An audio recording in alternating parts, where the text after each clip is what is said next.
Hello everyone! So today I'm here to do the final update on the Bout of Books Read-a-thon, which just finished last night, and I'm kind of excited about it, but kind of really tired right now, so that's why my eyes are like falling asleep on me while I'm doing this video. I'm filming this video while my parents are out, and it's kind of early for me, so yeah, I'm just gonna be tired and lethargic. So anyway, the Bout of Books Read-a-thon. I read 3 books and, well, I finished 4, but I read 3 complete novels this week. Oh my god. I'm so excited because, oh wow, I can't believe I read that many. I really can't believe I read that many books. Of course, they're not that long books, excuse me, they're not that long, but, they're books. They're books, that was the rule. We had to read books, so they're books. Anyway, the first book I read in the read-a-thon, or rather finished, I read the last third of The Truth About Forever by Sarah Dessen. And I have to say, this is probably my favorite book that I read in the read-a-thon. By far my favorite. It was the most enjoyable, at least. And it was just fantastic. I love the characters so much. Every one of these characters were so well-developed and dynamic and hilarious and awesome. I remember all of them. I loved Delia, I loved Christy, I even loved Monica, even though she didn't really talk much. I loved Bert and Wes, and I loved the main character Macy. Just so many great characters in this book that I loved. They're just great. I loved them so much. Then the first book that I read in the read-a-thon, the first complete book I read in the read-a-thon, was Identical by Ellen Hopkins. This book was really dark and really like raw and realistic and kind of a punch in the gut. When you read it, it was so good. I really liked this book. I thought it was fantastic. I don't say that I enjoyed it, but I felt like I couldn't stop reading it, and also the subject matter that it talks about was really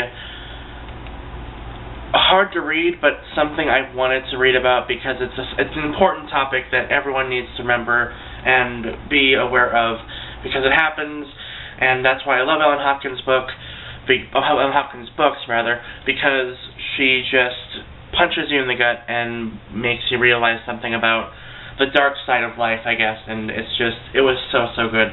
Highly recommend this book. Then I read I Heart You, You Haunt Me by Lisa Schroeder. I read this book, most of this book at Hastings, actually. I just sat down at Hastings and read, like, I don't know, this much of the book, pretty much, this whole last half of it. And it was really good. I really enjoyed it. Not my favorite book, but I was really pleasantly surprised by this one. I can't remember the characters' names. Oh, there they are, right there. Okay, Ava and Jackson. I looked in the back. But I couldn't remember them before I, saw the back of the book. And that's because I read it one day, and I guess I just kind of flew through it. It wasn't a bad book. I really liked it. I think the story and the message behind it were more important than the characters themselves, if that makes sense. Because it is a really short book, and they didn't really have much time to develop characters. So I really liked it, but I wish it were longer, to be honest. That way, I think it would be much better if it were like 400, 500 pages, because it's written in verse, by the way, so just like Ellen Hopkins, but it just needs to be longer. I wish it were longer. And then last night at 12:20 a.m., so I didn't really finish this book before midnight, but 20 minutes after midnight, it counts still, I read The Mysterious Affair at Styles by Agatha Christie. And this book was good. I enjoyed this book. This was a fine book. I didn't love it, but it was still good. What I did love about this book was the main character, or one of the main characters rather, Hercule Poirot. He was fantastic and whimsical and witty and just hilarious. I thought he was so funny.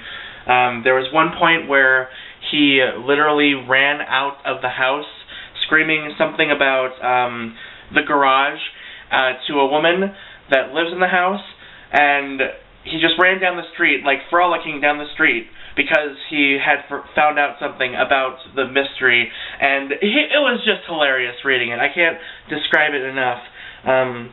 But yeah, it was so good. That aspect of it was so good. I love Poirot. He was excellent. But other than that, it was a solid mystery. I didn't expect what was coming at the end. But anyway, I'm not going to review these books. So it was good. Not amazing, but good. I enjoyed it.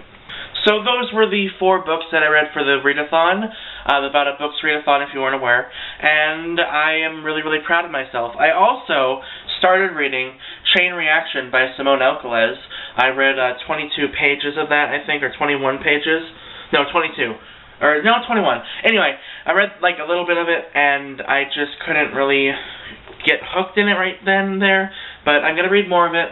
I'm going to read more and hopefully finish this soon. I didn't dislike it. I liked it. I just didn't get hooked. So that's why I read the Agatha Christie novel, because I wanted to finish a book so I could finish a book for the week. Anyway, so yeah, I'll read this next. I'll read this, and then I'll probably read something else. I'm not sure if I'm going to read these books as fast as I have.